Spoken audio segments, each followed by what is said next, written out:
todas que estão aqui conosco. Para mim ainda é um pouco estranho, né, falar assim e não olhar nos olhos das pessoas com quais a gente está conversando, mas são os novos tempos, novas tecnologias, o novo normal, né? Infelizmente, aquele outro formato que nós tínhamos pensado para a live anterior, que eu acho um pouquinho mais participativo, né? Que a gente consegue estar mais próximo das pessoas pelo outro aplicativo, não foi possível por conta dessa insegurança, né? A insegurança que a gente vive no mundo real foi transportada também para o mundo virtual. E a gente está vivendo aí inúmeros episódios, que nem o que aconteceu com a gente na live, né? Essa invasão, essa violência, essas coisas meio sem propósito, que eu ainda não consegui entender, mas enfim. Hoje vamos fazer nesse formato e espero que a gente consiga conversar com vocês que estão aí participando. Como a Renata já adiantou, nós estamos, então, num grupo, né, que se chama Núcleo Bocaiúva, que eu tive o prazer de ser convidada pelo pessoal da ACAIA, e estamos, então, nos debruçando sobre algumas questões de formação de professores, educação do campo, e a ideia era que a gente fizesse alguma atividade nesse segundo semestre, presencial, né, mas a pandemia nos pegou aí e a ideia, então, é uma live, e para isso a gente fez essa pergunta, essa questão, para vários professores e professoras que trabalham aí nos municípios de Corumbá e Ladário. O que é ser professor no Pantanal em tempos de pandemia? E nós pedimos que as pessoas nos enviassem os vídeos, e foi muito bom, eu agradeço já todos que participaram, né? Foram vários vídeos, que trouxe o material para a gente estar conversando hoje nessa live. Então, eu vou dividir essa minha fala em duas partes. A primeira, a gente vai contextualizar um pouquinho, começando, então, exatamente com dados, né, da rede, da educação nessa área, que é a área do Pantanal, no município de Corumbá.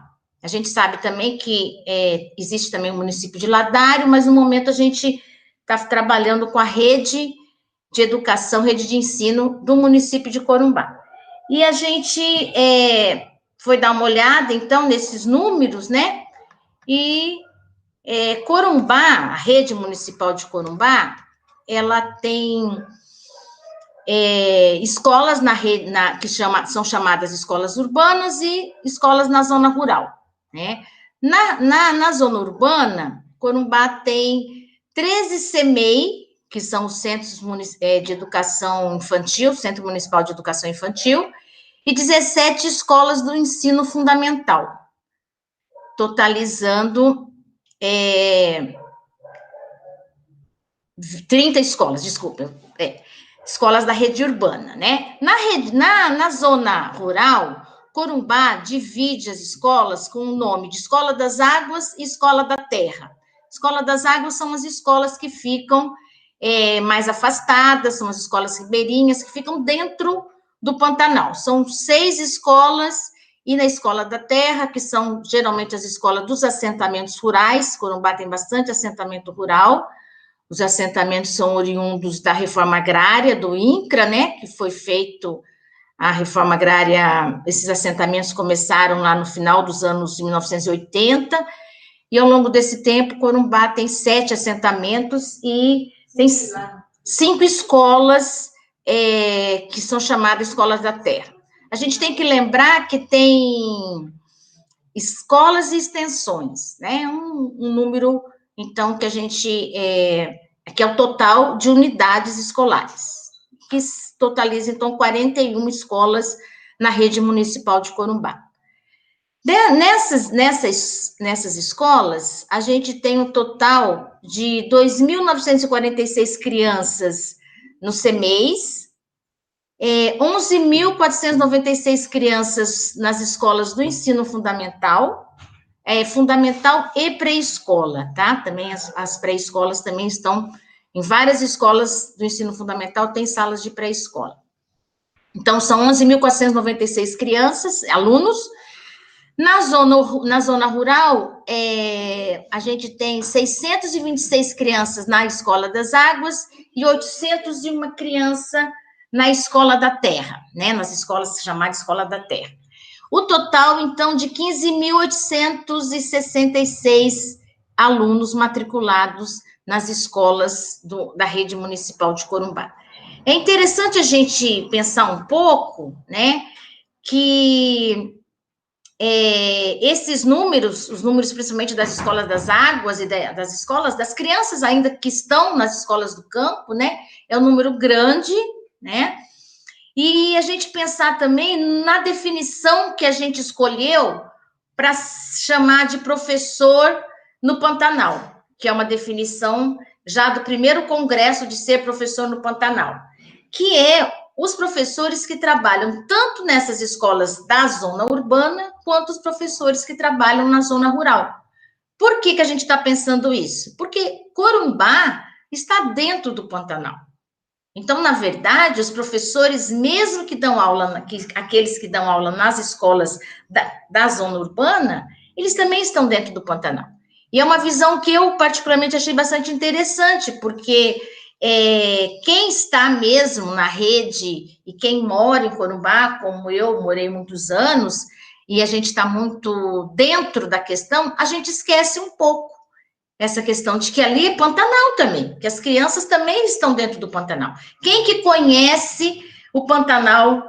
Quais os professores que conhecem? Quais as crianças que conhecem o Pantanal morando em Corumbá?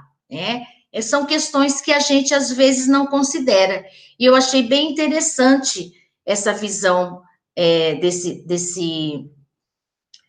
desse seminário, né? Dessa proposta que a Caia trouxe para discutir. Então, o que é ser professor no Pantanal? Também são os professores que trabalham nas escolas, nas 41 escolas da rede municipal de ensino de Corumbá. A gente tem que levar isso em consideração. E mais de 15 mil alunos que estão também dentro do Pantanal.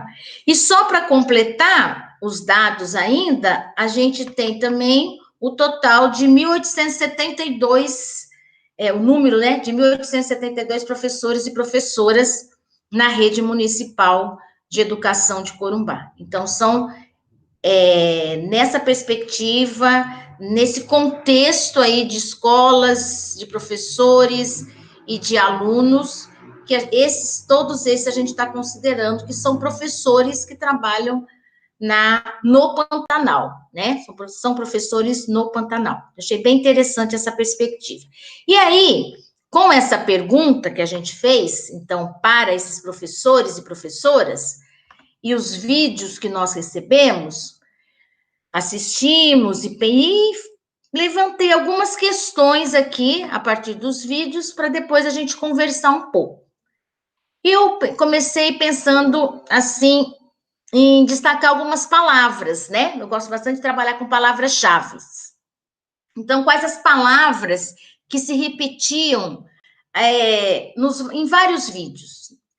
A gente destacou desafio, reinventar a função de professor, evasão dos alunos, comunicação, ano atípico, novos caminhos, desigualdades sociais, pesquisa, resistência, criatividade, ensino remoto, tecnologias, foram palavras recorrentes nas falas dos professores, quando eles tentam contar, falar como está sendo ser professor em tempos de pandemia. Junto com isso, a gente pensou, eu percebi, né, consegui destacar também alguns sentimentos que esses professores declararam durante a fala deles, né? Eu percebi sentimentos de frustração, de saudade, sentimento de ansiedade, sentimento de preocupação. Então, são sentimentos preocupantes, né? Que as pessoas estão realmente bastante ansiosas, os professores estão bastante ansiosos, principalmente com essa questão do ensino remoto. E aí, para a gente detalhar um pouquinho mais essas questões trazidas pelos professores, pelas professoras, né? Eu tentei destacar, então, quais foram os problemas que os professores, então, se depararam quando começou a pandemia, quando as aulas foram suspensas e quando eles tiveram que encarar o desafio do ensino remoto. Quais foram os problemas que eles viram de imediato? Quais as iniciativas que foram tomadas para tentar resolver, né, esses problemas? E quais são os problemas que persistem durante a execução dessas iniciativas? Então, é mais ou menos como se a gente tivesse, de um dia, mais ou menos não, foi o que aconteceu, né? De um dia para o outro, as aulas vão ser suspensas, as escolas vão ser fechadas, as crianças vão ficar em casa e os professores vão ficar em casa também. Então, quais os problemas que os professores destacaram nas suas falas? Primeiro, como garantir a aprendizagem dos alunos?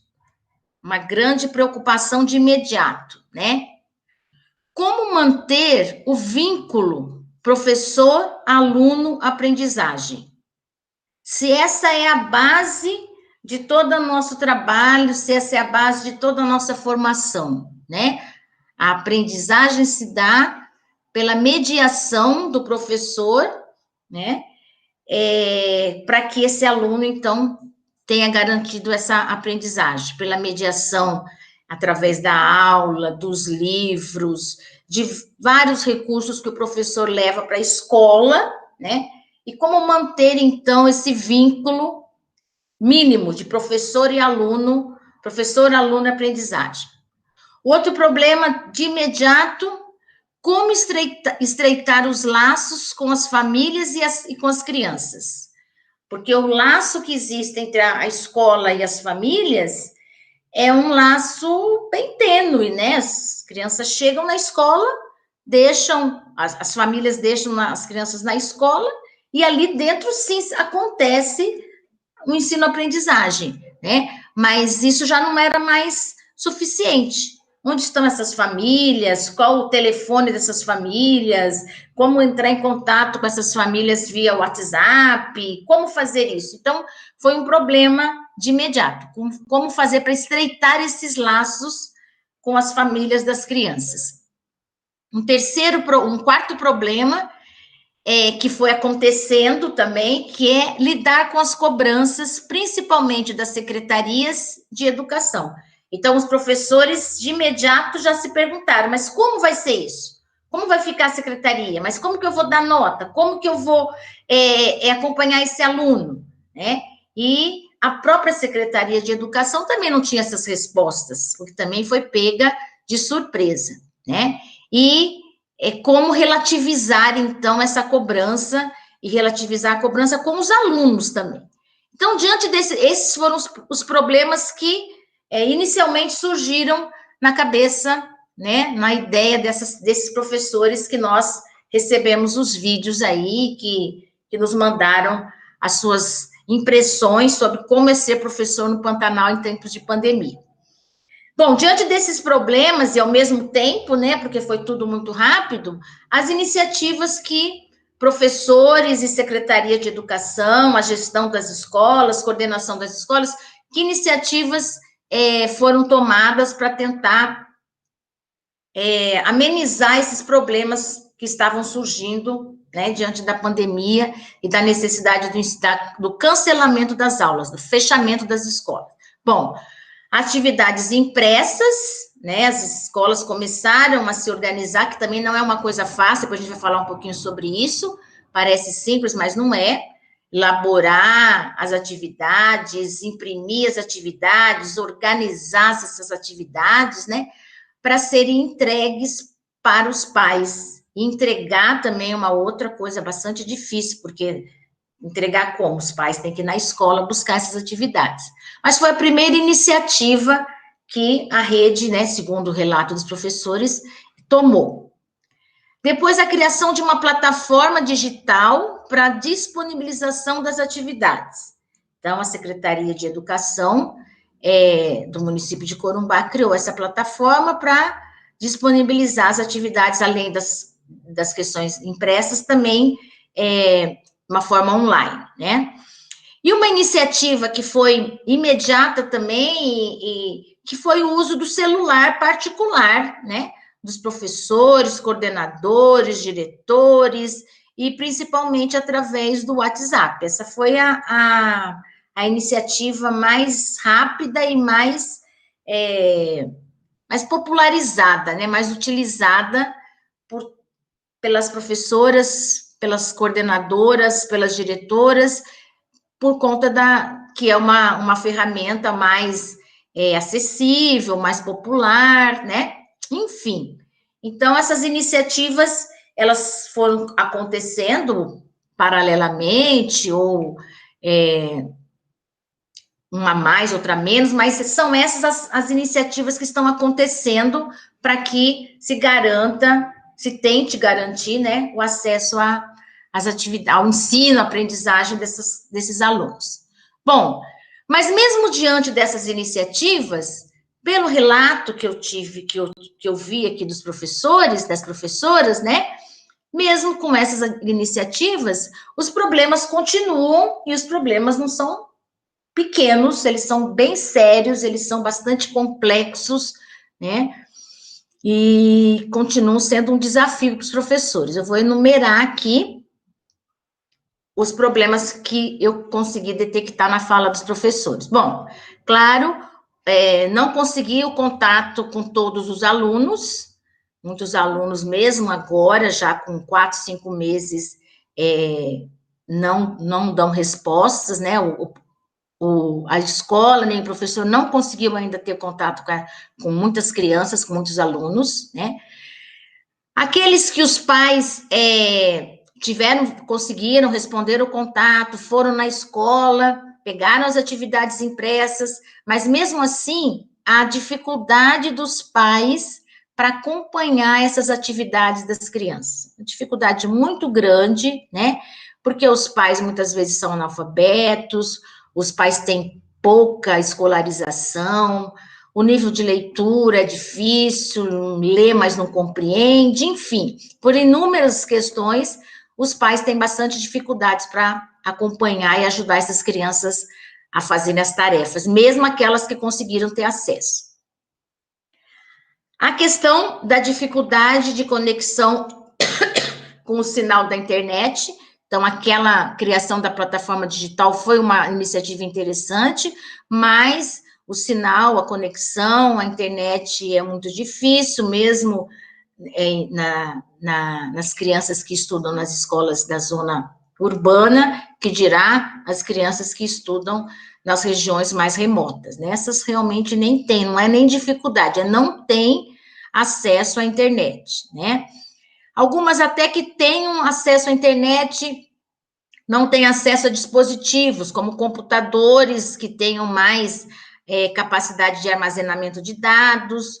O celular é utilizado mais para recados, ou até se envia atividades, mas ele não tem capacidade de armazenamento de dados e nem tampouco uma internet boa, né? Então, o problema é realmente eles não têm computador. A gente pensa em ensino remoto, pensa em plataforma, tem que ter um computador, tem que ter um notebook, é básico, mas a maioria não tem mesmo isso aqui, né?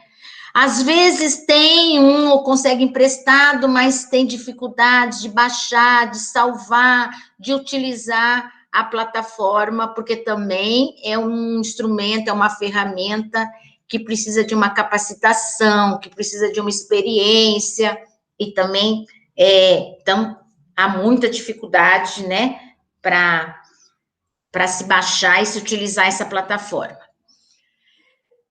As atividades impressas pela escola, muitas vezes, também tem baixa qualidade, isso foi muito falado também. Mesmo as impressas, mesmo que o pai vai lá, que busca algumas dificuldades, porque a qualidade da impressão das atividades, às vezes é baixa, às vezes é difícil. Por parte de alguns professores também, eles falaram bastante da dificuldade da organização dos professores. Pessoal, só um pouquinho. Conceição, por favor, põe esse cachorro na Ana. Pessoal, peço desculpa, só um minutinho. O meu cachorro teve um ataque aqui, mas já estão tirando ele daqui, tá? Desculpa. Ana, oi. Eu vou aproveitar só te falar que o seu tempo está acabando, tá? Tá, eu já vou terminar. Já estou terminando, estou encerrando. Bom, então, ainda dentro desses problemas, o baixo índice de devolutiva das atividades realizadas dentro do prazo estipulado, isso é um problema muito sério. As pessoas, as crianças, os alunos, né, não estão devolvendo os trabalhos, mesmo aqueles que tiveram, então, acesso, mas não devolvem no prazo estipulado.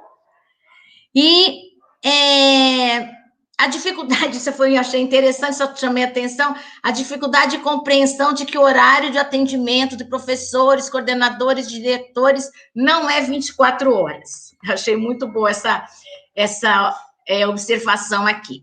Bom, enfim, só para encerrar, né, algumas questões mais específicas ainda.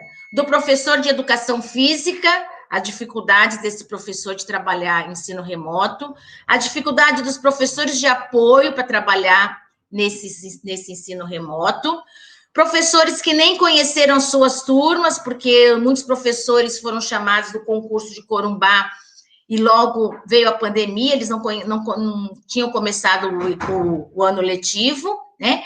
E os professores de educação infantil, isso foi vários que me falaram, que é muito difícil trabalhar sem as diretrizes básicas da educação infantil, que é o contato, é o toque, é o abraço, é o olho no olho, é a interação de corpo inteiro, né? Como trabalhar, então, na educação infantil.